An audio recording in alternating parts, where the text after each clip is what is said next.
La préparation physique spécifique n'existe pas. 1. Rien n'est plus spécifique que la pratique du sport. Pour progresser dans ton sport, maximiser le volume d'entraînement dans sa pratique aura un impact plus direct que de maximiser le volume en préparation physique. Principe SAID, tu progresses sur ce que tu stimules le plus.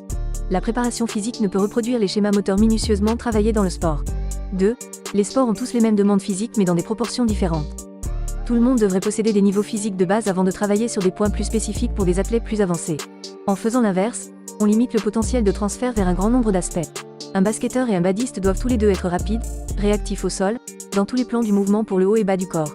Les athlètes filtreront et exploiteront différemment certaines qualités physiques, même si elles sont travaillées avec des méthodes communes. Alors oui, si c'est adapté, faire du squat te fera sauter plus haut même si ça n'a rien à voir avec un dunk en basket. 3. Sortir de l'activité spécifique pour la santé et la perf. La préparation physique n'a-t-elle pas pour objectif de développer des choses que l'on ne stimule pas suffisamment dans sa pratique? Est-ce que hypertrophier sa coiffe des rotateurs pour le handballeur n'a-t-il pas plus de valeur que faire des shoots avec des ballons lestés, même si ça paraît de l'extérieur plus spécifique? S'éloigner de la pratique permet de rééquilibrer certains aspects qui sont déficitaires ou sursollicités dans son sport.